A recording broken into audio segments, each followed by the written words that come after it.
When was it? 2024 in Los Angeles. There is someone there to help. Star Trek should have ended ages ago. From producers wanting to milk the story to theories of what happens next, here's why the show should end. And if it doesn't, then what's in store next? I mean, fans only got one question. Why shouldn't the show continue after season 3? Look, fans may love the show, but there's always that 1% that will do everything in their power to dislike a show. You did it again. What? You called me Laris.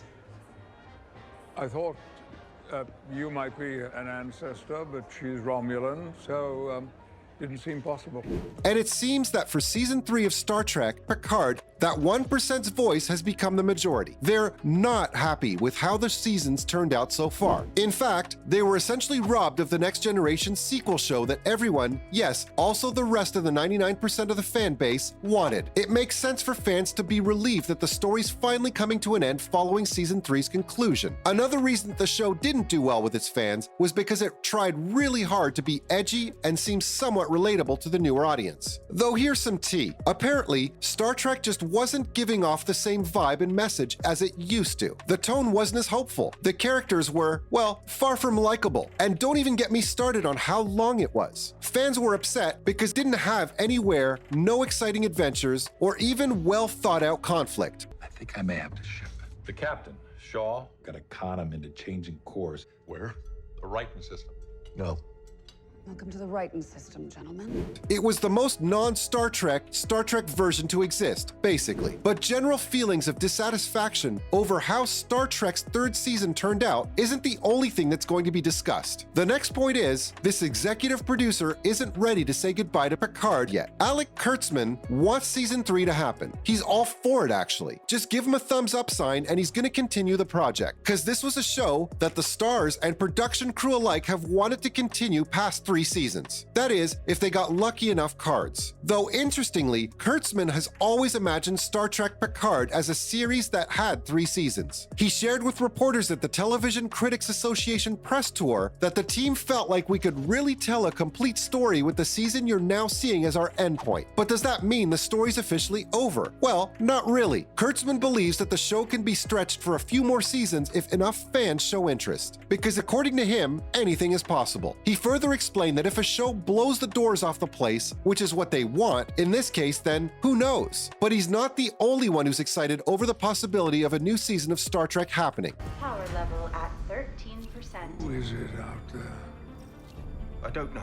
First it was Fenris Rangers, then Klingons a day later. Then 3 guys in Starfleet uniforms tried to prime direct me into an early grave. Patrick Stewart wants the Star Trek story to continue after season 3. If they're able to deliver the same end result as they did for the season 1 till 3, then here's Stewart's response. Absolutely yes. He feels that there are doors left open. You know, doors that hold a lot of potential for a future narration. And a continuation might be possible, because those doors never really closed. Stewart even discussed the possibility of continuing to play Jean-Luc Picard at New York Comic-Con sometime back, and suggested a return to the New Generation, aka TNG feature films. I choose to leave you with the words of my mother, who was no explorer at all. Did you know he's not the only one thinking about reprising their roles? Here are a few castmates who would reprise their roles. So, Kurtzman's Picard co-stars Michelle Hurd and Jerry Ryan are on board. And so are his TNG castmates Gates McFadden and Marina Sirtis. In fact, they've openly talked about reprising their roles after season 3. Jonathan Frakes has also brought up returning to the role of Riker. In an interview with Trek Movie, the actor said season 3 feels that there's a future for the season, and that the possibility of an end is really actually more of a future. Are you out of your mind? You do realize that broker is just a polite word for gangster.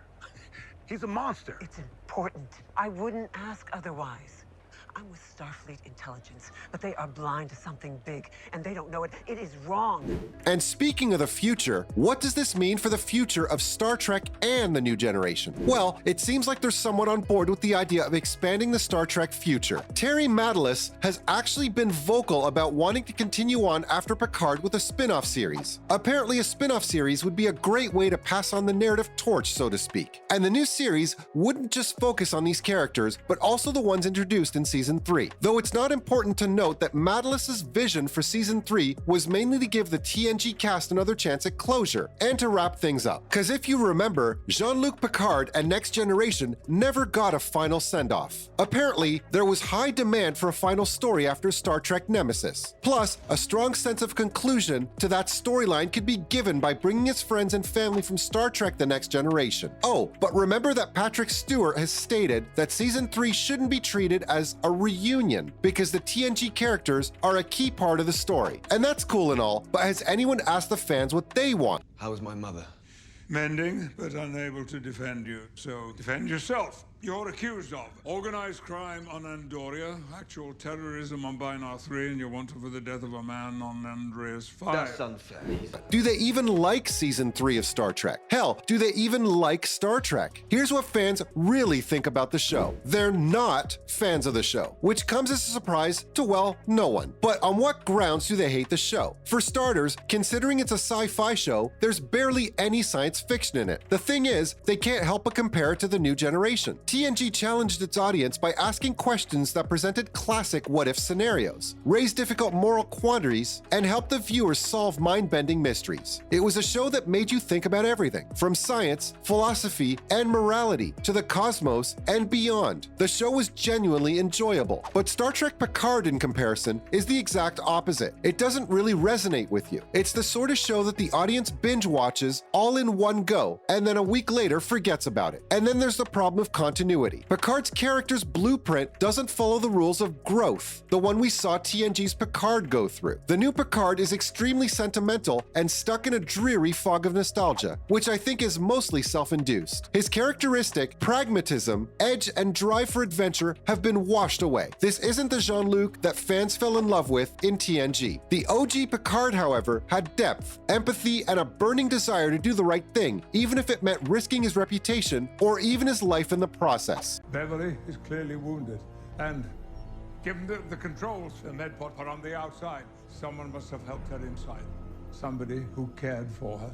And not to forget how great of a captain he was. He was the GOAT for a reason, you know? But wait, there's more. Fans didn't like the change made in Star Trek at all. They took away Q's personality. And yes, the omnipotent villain / robot of TNG isn't as sassy as he used to be, at least not in Star Trek. The character's been denied all the joy, mischief that made him such a, dare I say, lovable villain. But the Star Trek version of him has joined the rest of the cookie cutter bunch and has ultimately lost the fiery wit and spark that defined him in TNG. That means no silly costumes, no mariachi bands, no gleefully sneering evil, nothing. Fans are at a loss for words. That's how disappointed they are. And there you have it. From producers wanting to milk the story to theories of what happens next. These were all the reasons why the show should end and what could happen next if the story continues.